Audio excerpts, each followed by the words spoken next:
Pinagaling ni Jesus ang isang bulag. Habang naglalakad si Jesus, may nakita siyang isang lalaki na ipinanganak na bulag.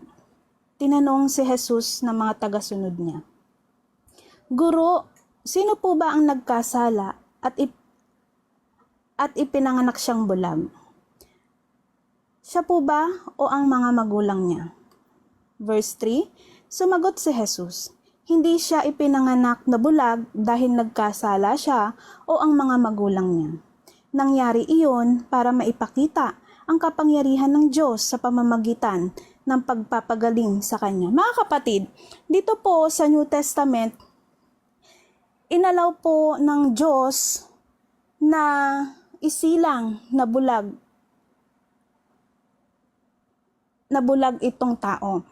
Dahil po kailangan pong mapalaganap, maipakita ang kapangyarihan ng ating Panginoon. Ngayon po sa ating generation, ito po, tayo po'y nakakaranas mga kapatid ng iba't ibang klaseng sakit, iba't ibang klase na karamdaman sa ating buhay. Ito po'y inalaw ng Panginoon para po makita kung gaano po katatag yung pananampalataya at tiwala natin sa Kanya na tayo ay kaya niyang pagalingin sa paraan ng pananalig at pagdadasal sa Kanya, di ba? Inaalaw niya po tayo na magkaroon ng sakit o karamdaman upang ipakita po sa atin na tayo ba'y matatag? Tayo ba'y pinatatag ng pananampalataya at tayo ba'y nagkakaroon ng tiwala sa ating Panginoon na tayo'y Kanya bang mapapagaling? Pananampalataya at matibay na pagdarasal ang ating gagawin upang tayo ay mapagaling ng ating Panginoon. Verse 4, "Hindi ba't nagtatrabaho ang tao sa araw dahil hindi na siya makakapagtrabaho sa gabi? Kaya dapat gawin na natin ang mga pinapagawa ng Diyos na nagpadala sa akin habang magagawa pa natin, sapagkat darating ang araw na hindi na natin magagawa ang ipinapagawa niya." Mga kapatid, ang pinababatid po dito na bakit pa po natin hihintayin ang bukas kung pwede naman po natin gawin ngayon, di ba? Bakit hindi natin gawin ngayon na magbahagi ng salita ng Diyos, ibahagi ang gawain natin sa ating Panginoon kung kaya naman po natin gawin ngayon? Bakit kailangan pa po nating ipagpabukas, di ba? Hanggat may oras, may panahon tayo na gawin natin o maglingkod sa ating Panginoon, gawin na po natin. Wag na po tayo maghintay pa ng bukas kasi hindi po natin sigurado kung ano ang pwedeng mangyari kinabukasan. Kaya hanggat po pwede, ating ipalaganap ngayon ang salita ng Diyos. At ang sabi po dito, verse 5, "Habang ako ay nasa mundong ito, ako ang ilaw na nagbibigay liwanag sa mga tao." Verse 6, "Pagkasabi niya nito, dumura siya sa lupa, gumawa ng putik mula sa dura at ipinahid niya sa mata ng bulag." Sinabi ni Jesus sa bulag, "Pumunta ka sa paliguan ng Siloam at maghilamos ka roon." Ang ibig sabihin ng Siloam ay sinugo. Pumunta nga roon ang bulag at naghilamos. Nang bumalik siya, ay nakakita na siya. Amen. Verse 8, "Dahil dito, nagtanungan ang mga kapitbahay niya. At ang iba pang mga nakakita sa kanya noong namamalimos pa siya. Sinabi nila, 'Hindi ba't siya ang dating nakaupo at namamalimos?'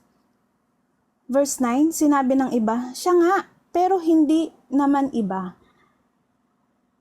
Hindi kamukha lang niya.' Kaya ang lalaki na mismo ang nagsabi, ako nga iyon.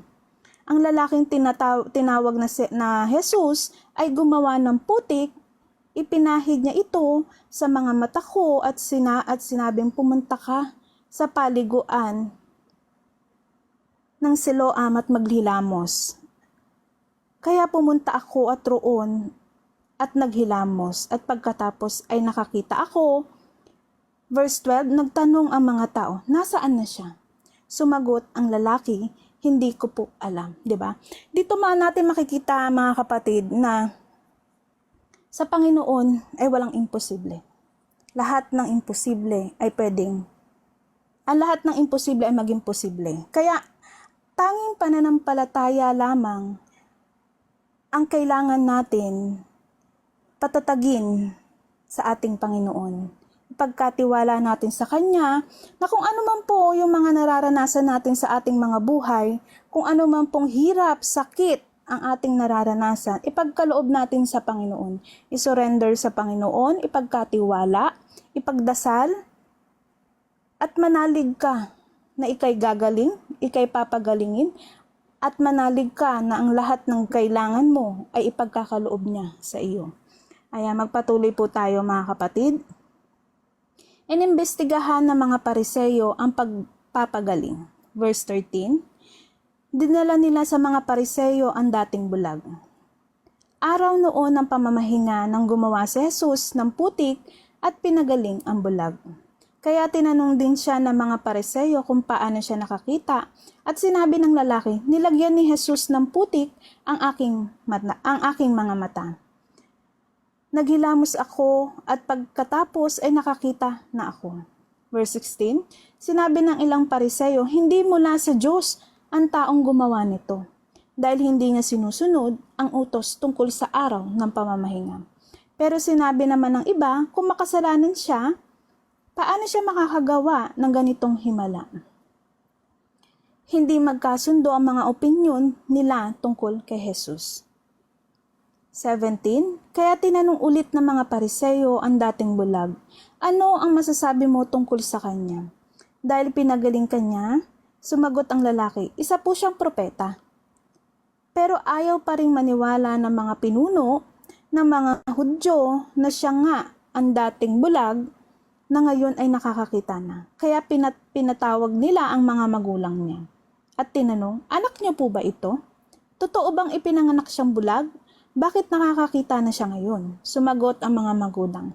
Anak nga po namin siya at ipinanganak nga siyang bulag, pero hindi namin alam kung paano siya nakakita at kung sino ang nagpagaling sa kanya. Sinabi lang po, siya na lang po ang tanungin nyo, nasa tamang edad na siya at kaya na niyang sumagot para sa sarili niya. Diba? Ang mga Pariseyo ay hindi naniniwala sa ating Panginoon na kaya niyang magpagaling. Dahil ang kanilang pinaniniwalaan ay ang batas na hindi ka po pwede magpagaling sa araw ng Sabat. Pero nga po, ang sabi nga na po ng Panginoon, siya ang Sabat. Siya ang pahinga ng mga tao.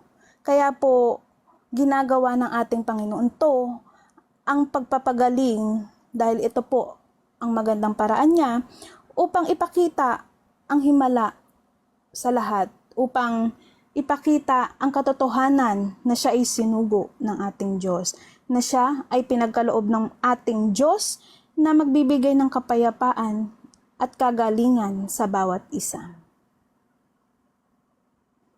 Verse 24, kaya ipinatawag nila ulit ang dating bulag at sinabi sa kanya, sumumpa ka sa harap ng Diyos na sasabihin mo ang totoo. Alam naming makasalanan ang taong iyon. Sumagot ang lalaki, hindi ko po alam kung makasalanan siya o hindi. Ang alam ko lang ay dati akong bulag, pero nakakakita na ako. Tinanong pa nila ang lalaki, ano ang ginawa niya sa iyo? Paano kanya pinagaling?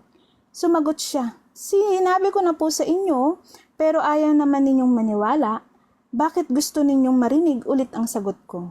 Gusto po ba ninyong maging mga tagasunod niya? Kaya nagalit sila at ininsulto ang lalaki. Sinabi nila, tagasunod ka niya, pero kami ay mga tagasunod ni Moises. Alam naming nagsalita ang Diyos kay Moises, pero ang taong iyon ay hindi namin alam kung saan nanggaling. 'Di ba nga? Ito nga po kasi 'yun. Mas pinaniniwalaan po kasi nila yung batas na pinagkaloob lang din naman ng Diyos kay Moises. Hindi nila kayang paniwalaan yung sinugo mismo ng Diyos o ang Diyos mismo na nagkatawang tao. Kasi mas pinaniniwalaan nila yung kung ano lang yung nabasa nila. Hindi nila pinaniniwalaan yung imposible na pwedeng mangyari na gawin ng ating Panginoon.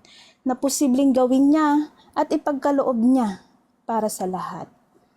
Ayan, magpatuloy po tayo. Verse 29. Alam naming nagsalita ang Diyos kay Moises, pero ang taong iyon ay hindi namin alam kung saan siya nanggaling. Sumagot ang lalaki, iyan nga po ang nakakapagtaka. Hindi nyo alam kung saan siya nanggaling, pero pinagaling niya ang mga mata ko. Alam nating hindi pinakikinggan ng Diyos ang mga makasalanan. Amen. Pero ang sino mang may takot sa Diyos at gumagawa ng kanyang kalooban ay pinakikinggan niya. Kailanman, wala pa tayong narinig na may taong nakapagpagaling ng taong ipinanganak na bulag. Kung hindi nanggaling sa Diyos ang taong iyon, hindi niya magagawa ang himalang ito. Sumagot ang mga pinuno ng mga Hudyo, ipinanganak kang makasalanan. At ang lakas pa ng loob mo, ngayon na pangaralan kami at pinagbawalan nila siyang pumasok sa sambahan. Di ba? Ayan, magpatuloy tayo mga kapatid. Ang espiritual sa pagkabulag. Verse 35, nabalitaan ni Jesus na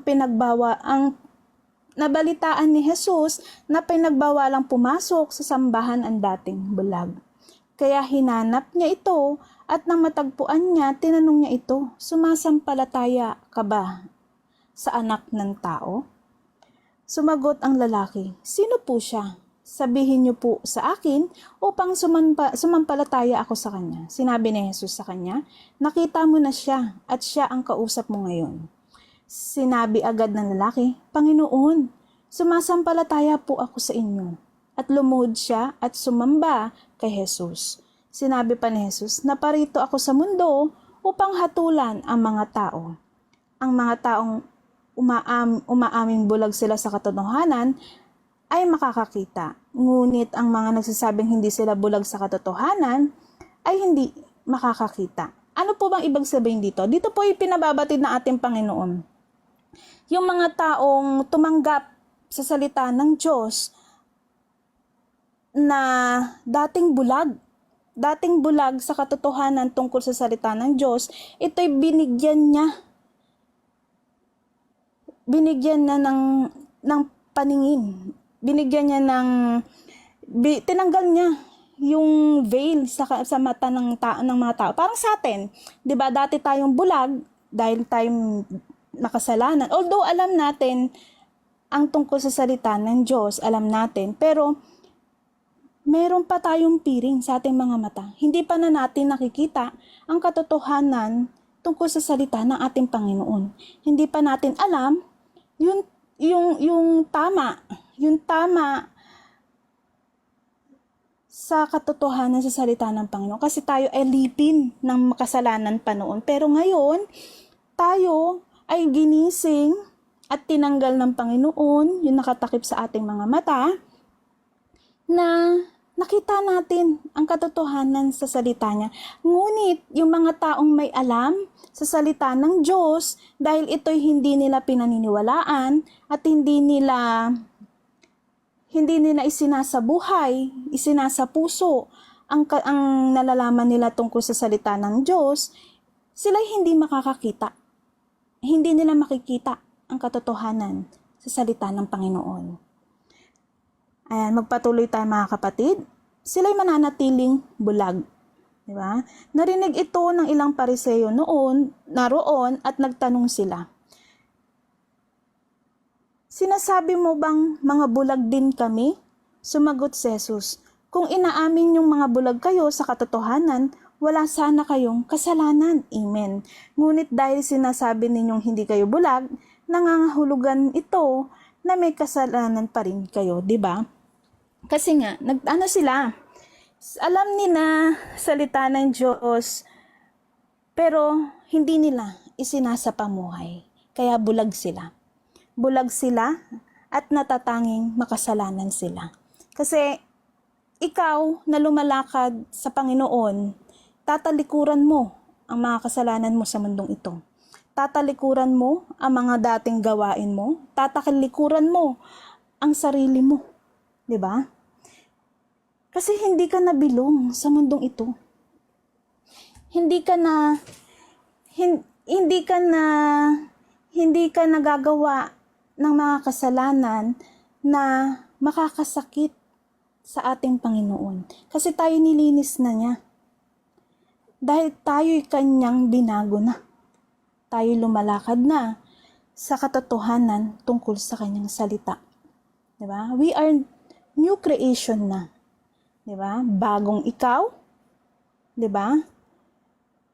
At alam mo na ang katotohanan sa salita niya. Kaya manatili tayo mga kapatid na pinababanal ng Panginoon.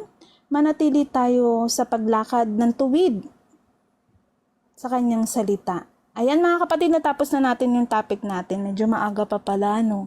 Basta baka may gusto kayong sabihin mga kapatid, may gusto kayong idagdag.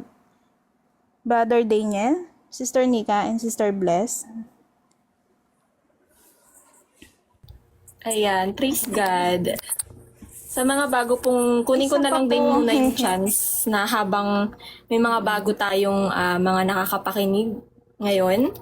Mga kapatid, tumatawag po ang Diyos, tumatawag ang Panginoong Hesus sa ating lahat, sa inyong lahat, na mga wala pa sa kanyang kaharian, na tayo po ay magsisi na sa ating mga pagkakasala. Ang gusto lamang naman po niya ay talikuran po natin yung ating mga maling ginagawa at ibigay na po natin ang buhay natin ng buong puso sa Panginoon bilang, 'di ba, tanggapin natin siya bilang Panginoong Diyos sa tagapagligtas at makipagsalo-salo po tayo dito sa kanyang kaharian.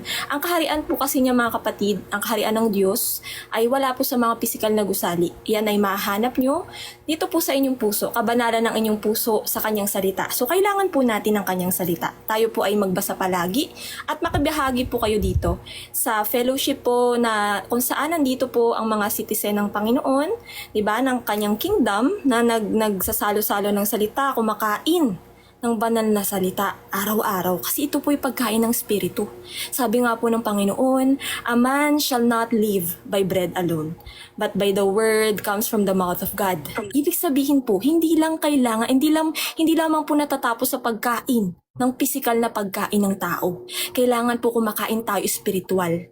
Di po ba? Ito pong salitang ito, magmula sa Genesis hanggang pahayag, ito po ay ang Panginoong Hesukristo. So, ibig sabihin, kung siya'y tatanggapin mo, ikaw po ay mag-a-abide, ikaw ay magbabasa. Di po ba? Ikaw magpapagabay, nandyan po ang banal na espiritu. Pagka palagi po kayo nagbabasa, talagang magdedwell po sa inyong banal na espiritu at kayo po ay tuturuan niya. Magpaturo po tayo. Napakasarap po na magbasa. Magbasa po ng Word of God. Mabahagi ko lang din no, mga kapatid sa mga bago po, no, habang nandyan pa sila, nakikinig, na natataniman din po kayo ng Kingdom Gospel na nasa sa inyo po with your own free will of your heart kung talagang isisik nyo po ang Panginoong Hesus sa kanyang kingdoms. Sabi nga po niya sa kanyang salita, seek first the kingdom of God and His righteousness, and all these things shall be added unto you. Yan na po, magpa-follow na po yan lahat. Unahin mo muna na isik ang kanyang kingdom, mga kapatid. Kasi yun po ang pinaka-importante. Lalo't higit, malapit na po ang pagbabalik ng Panginoong Hesukristo. Gusto niya po ay tayo'y kanyang mabago, tayo'y kanyang mapabanal, tayo'y lumakad ng tuwid sa kanyang salita habang po hindi pa siya bumabalik. Kasi po nananatili pa po siyang maawain at mapagtimpi po sa mga nangyayari para po ang mga tao ay maligtas niya before po siya bumalik, before po mangyari yung pagsusunog. 2 Peter chapter 3. Nandyan po yan. Pwede nyo po yung basahin sa mga Bible nyo, mga kapatid, sa mga bagong nakikinig. Nandyan po ang nalalapit na pagsusunog ng Panginoong Hesukristo. dito po sa nakikita niyong present na langit at lupa at maging sa mga hindi sumunod sa kanyang kalooban, masasama po sa pagsusunog. Kaya yun lamang mga kapatid, no, ito'y awa ng Panginoon, kailangan na lang po nating tanggapin, kailangan na lang po nating tanggapin siya sa ating puso at tayo ibigay natin ang ating buong buhay sa Kanya. Di po ba? Just as siya binigay niya ang buong buhay niya sa atin. Yun lamang mga kapatid, no. And then dito naman sa nabahagi ni Sister Angel sa 1:9.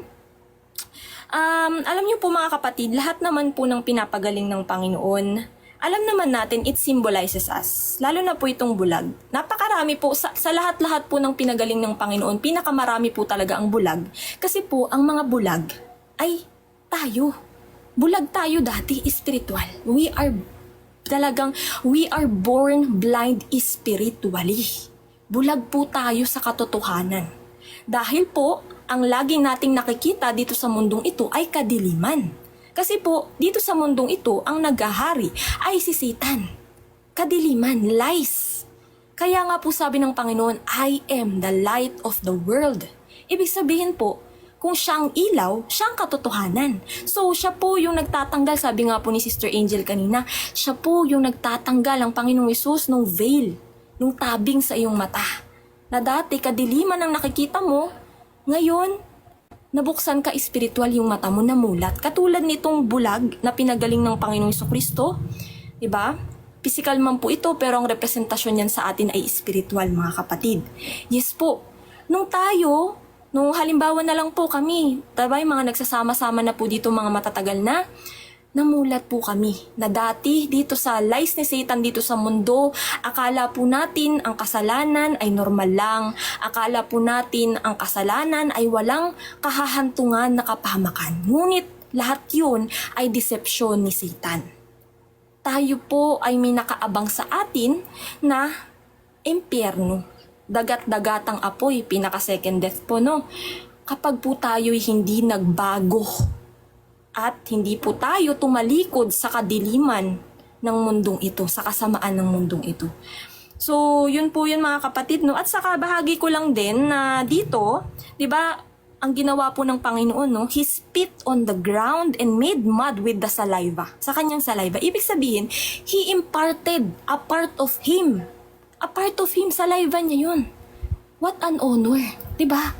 Mapahiran ka ng kanyang kahit saliva man lang. Diba, it symbolizes na inimpart niya yung bahagi niya sa'yo.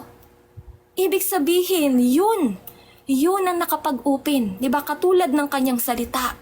Inimpart niya yan sa'yo. Parang word of God na talagang tinanim. Habang sinasalita sa inyo to ng banal na espiritu ngayon, hindi po kami ito. Banal na espiritu ang nagbabahagi, tinatanim po sa inyong puso. A part of the Lord is being imparted and being planted in your heart. Mga kapatid.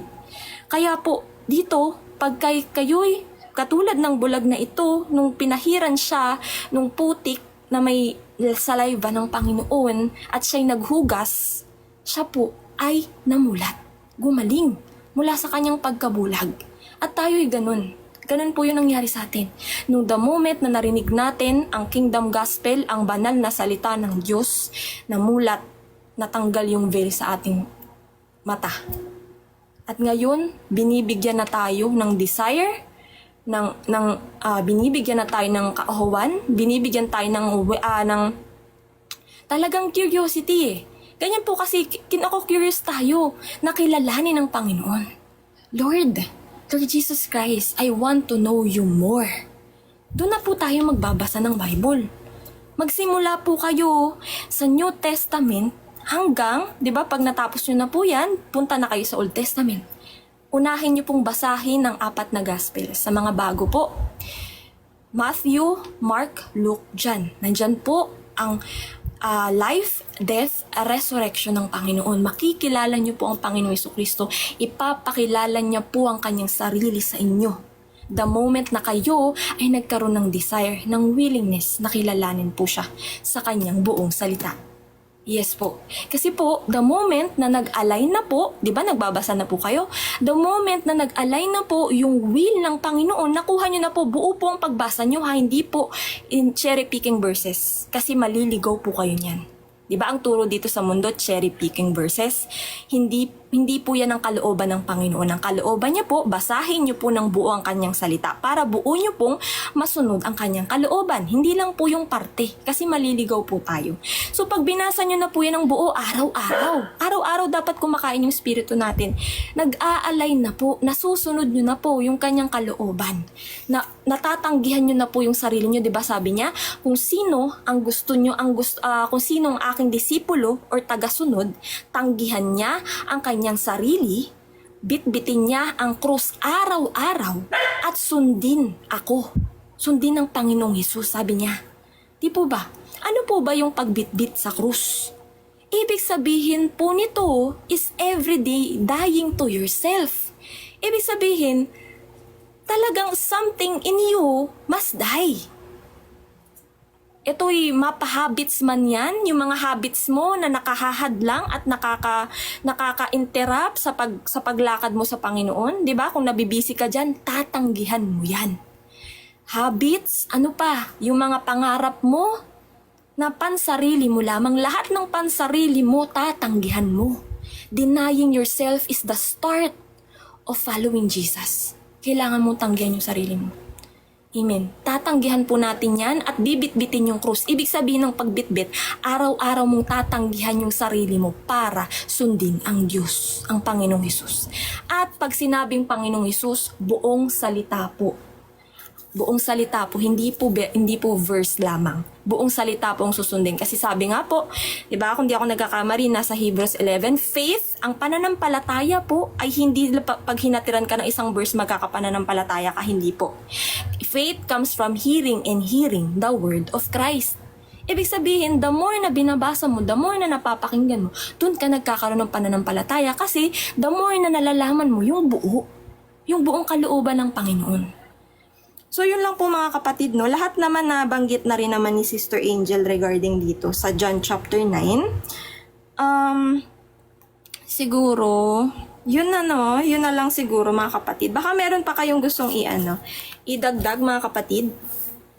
Ayan, maraming salamat po. Yes, amen po, surrender to God. Amen. Everyday surrender, full surrender to the Lord Jesus Christ. Kasi there's no other way but through the Lord Jesus Christ lamang mga kapatid. Amen. Amen. Ayan, Daniel, baka may gusto kayong sabihin? Nika? Wala na po, na-elaborate na ni Ate Lynn ng malinaw. Salamat po. Amen. Sister Nika? Wala na din. Okay. So, ayun nga mga kapatid,